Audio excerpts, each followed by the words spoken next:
I'm Joe Catalano with an AM Quincy news update for Friday, April 26th.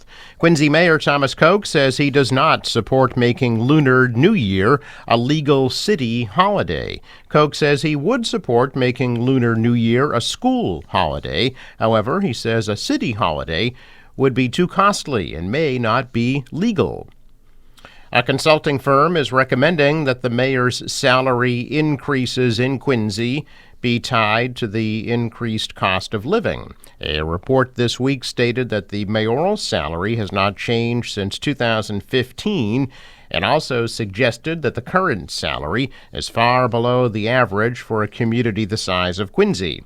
The report suggests the salary increase from $151,000 to between $300,000 and $370,000 per year. The City Council is reviewing that report. Quincy Community Action Program's Executive Director Beth Ann Strollo has been honored for her 40 years of service to the organization. Strollo received an Employee Service Recognition Award during QCAP's 2024 annual meeting and awards ceremony held last night. Interfaith Social Services of Quincy's 50th annual Stop the Stigma 5K will be held Saturday at the Kennedy Center. Registration begins at 8 a.m. and the race starts at 9:30. The funds raised will support their New Directions Counseling Center. Quincy Symphony Orchestra's Classical Concert No. 3 will take place Sunday at 2:30 at Quincy High School. The show will feature the winner of the 2024 Eleanor B. Nelson Young Artist Concerto Competition.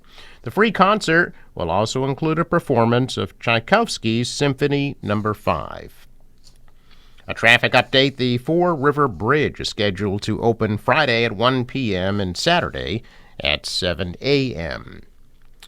A case of animal cruelty is under investigation in Quincy. Police are searching for the people who tossed a cat out of a car window on Washington Street in Quincy Point last night, leading to the animal's death. A witness told police that a large gray or white SUV pulled over near the Quincy Point Fire Station at about 9:30 last night, tossed a cat out the vehicle's window, and sped off.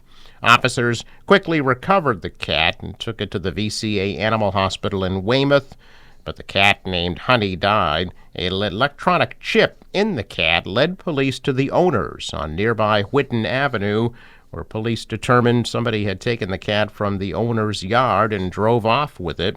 Police are now searching for those suspects. More than 24 dogs rescued from Texas will soon be looking for new homes in Massachusetts. The rescue is a partnership between American Humane and Bissell Pet Foundation to rescue 25 large breed dogs from Texas. The dogs arrived at Hanscom Field in Bedford on Tuesday. The dogs range in age from 12 weeks to 10 years old and are mostly mixes of large breeds, including pit bulls, Labrador retrievers, hounds.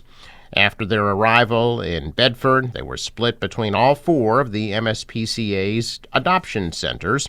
After the dogs complete quarantine and get any medical care they need, they'll be available for adoption.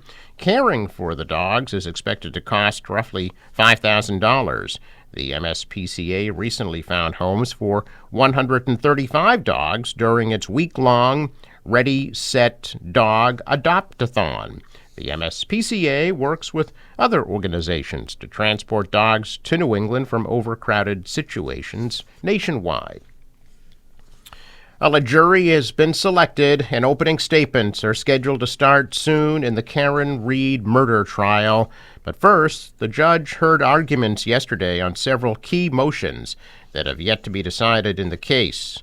Reed is accused of hitting and killing her boyfriend, Boston police officer John O'Keefe, with her SUV on a snowy night in Canton in 2022. On Wednesday, the court finished the jury selection process. 19 jurors were picked, though they have yet to be sworn in. Attorneys say the plan is to have 12 regular juries and 4 alternates for the trial, but it's not clear yet how the court will pare down the number of jurors. It also appears proceedings will move to another courtroom in the building. The defense says jurors won't be able to see witnesses' faces from the jury box during testimony. The judge has said the current courtroom setup does not violate Reed's right to due process. Both sides agreed the trial will likely begin in a smaller courtroom where only Reed's family, O'Keefe's family, and the media will be able to watch. There are many motions still before the judge in the case, including what evidence can be used during trial.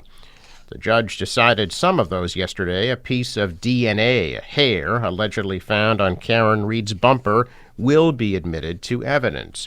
Reed will not be allowed to accompany jurors on a visit to the Canton crime scene, the judge ruled, citing security reasons. There was also debate yesterday about whether Norfolk County District Attorney Michael Morrissey, who appears on the defense's witness list, will have to testify.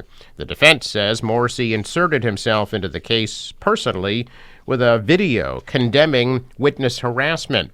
The judge said it's an issue that they can revisit later if the defense still plans to call the DA to the stand.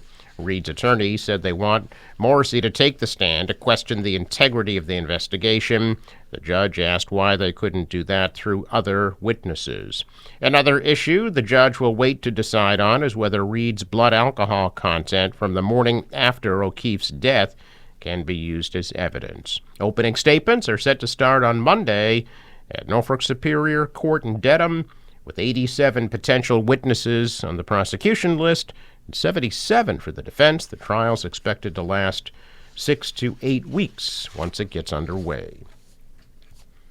Kingston police asking for the public's help yesterday after a group of unknown individuals allegedly drove a pickup truck right into a convenience store and stole an entire ATM. Police said the incident happened yesterday morning at the Mobil gas station on Main Street in Kingston. The suspect stole the truck before ramming it into the front of the store and taking the ATM. Investigators later found pieces of the machine and the stolen truck abandoned behind a sand pile near a cranberry bog in a remote area of Kingston. Police shared a photo of the aftermath of the incident showing the store with a smashed front window. Merchandise, broken glass, and bent metal could be seen scattered around the area. The truck is seen stopping in front of the store windows before reversing through the glass. People soon jump out of the truck and rush inside. Investigators say the crime was similar to several others in the region over the past few months. After this latest incident, Kingston police said detectives and officers would be canvassing the areas to gather evidence. While investigators continue their efforts, police are asking area residents with video surveillance to review their video for any suspicious vehicles between 4 and 6:30 a.m. yesterday morning. 2 popular COVID-19 era dining options are now permanent in Massachusetts: to-go cocktails and updated outdoor dining policies. Both are included as part of the supplemental budget, which was passed yesterday by the legislature.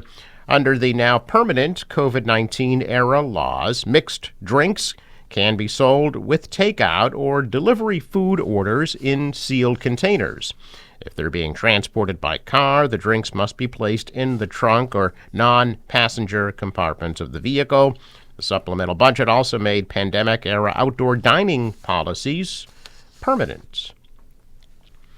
Now, to celebrate Earth Week, the Healey-Driscoll administration announced a $775,000 grant to expand the network of air quality sensors across the Commonwealth.